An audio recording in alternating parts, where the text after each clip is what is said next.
Welcome to VACo's Video Magazine, Segment 2, VACo on the Go. With us today is Delegate Terry Kilgore. Terry is from the 1st House District, representing the 1st House District of Lee, Wise, and Scott counties. And it's good to have you with us here to talk a little bit about the happenings within the General Assembly, knowing that crossover's already happened, and we're running up onto the final adjournment, the final week. A little bit about your activities here in the General Assembly. I know you're chair of the Commerce and Labor Committee, and can you tell us a little bit about some of the legislation that has passed or that will be impending upon local governments from your committee standpoint? Well, thank you, Dean. It's always good to be with Dean. You know, he being from Gate City, both of us hailing from Gate City. It's great to be with you, and glad that VACo has someone like you who understands rural issues. You know, in commerce and labor, we see a vast array of legislation, from anything from energy related, Dominion, AEP, to Verizon bills, to workers' comp issues, and you know, some of the things that might affect localities. Some of those workers' comp issues that we've looked at and tried to deal with. One area that we're still trying to get our hands around, that we've sort of continued to next year, is trying to look at these medical costs, on the difference in medical costs in those states that have a fee schedule versus those states that don't. Virginia doesn't, and we're seeing a big difference in what we're paying. So you know, that would probably help VACo in years out if we can get our hands around that. Even though we're still the 4th lowest state in the nation for workers' comp premiums, it still could you could still see a lot of savings on those medical costs. You know, Delegate Kilgore, I know that it's been a very cold winter. And I know that energy bills are very high, especially in your area, where it has been so cold. Is there any legislation, anything that's being done to try to negate some of those costs? I mean, those high bills that your constituents are Well, seeing? one thing that we're doing is our Commerce and Labor Committee is focusing on all of the above, looking at all the above, whether it's solar, wind, you know, some of the some of the renewables, or you know, we need to, you know, keep going with coal. I mean, we're being under attack by coal, and especially in the counties I represent. One thing we did this year is try to push another nuclear plant at North Anna, which will help, because right now a lot of the utilities are relying on gas, and that gas spiked up. When the gas spikes up, it causes our constituents bills to go up. So we're trying to get all the above, so we're not so dependent on one energy form versus another, so that we can in these winter months, when you have to run the heat pump, that we can reduce the cost, or at least level those costs out a little bit. Thank you for your efforts on that committee, working on all those issues.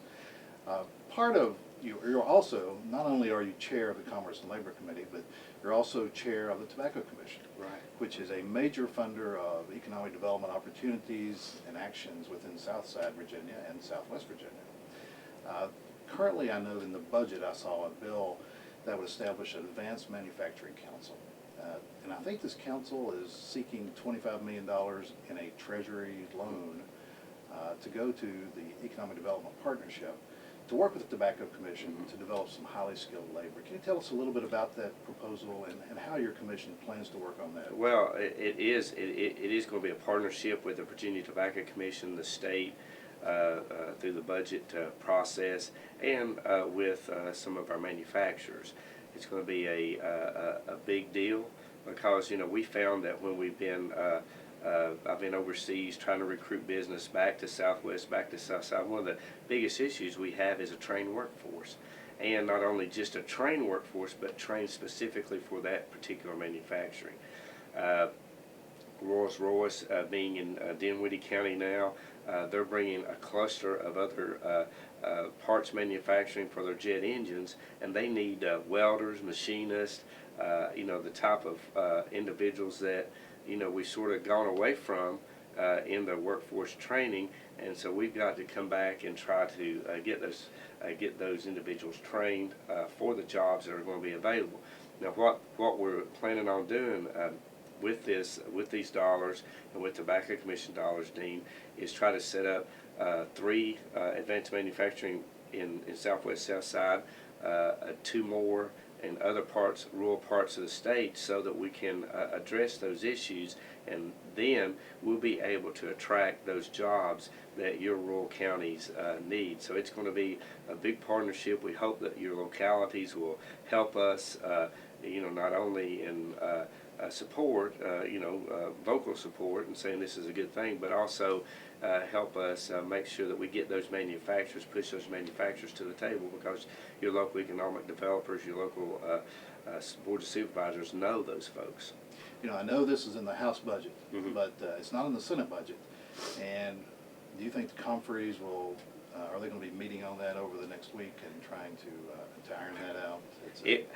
Dean, if we have a budget over the next week, which is doubtful, but I would say that is something I think we will be able to agree on. We're not that far apart on the budget, Right. but being this is a Treasury loan, it's something that industry, everybody is buying into, setting up a more instead of a 31-member workforce council, setting up a smaller number where we get things moving faster.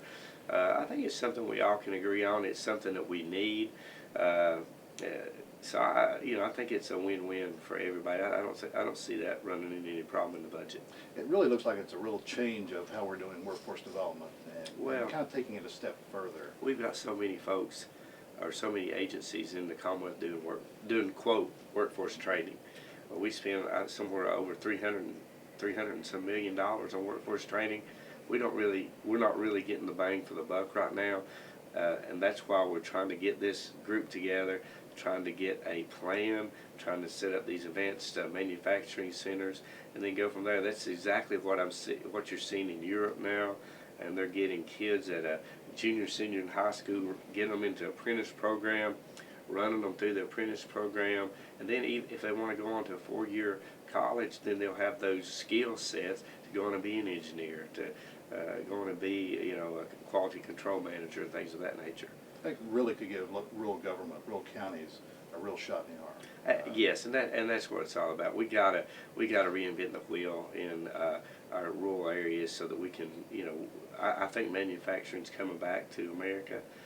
For a while there it was leaving, but I think it's coming back because we make the best stuff. We make the best goods. You go to China, go to Europe, there's just a big desire for American products because they know that our workforce is trained, that we have good quality control, and that we have good products. Well, you mentioned the budget. We talked a little bit about the budget, and if we have a budget, probably the biggest issue I know that's out there, that's the stumbling block right now between the House and the Senate, is health care for the poor. Yes.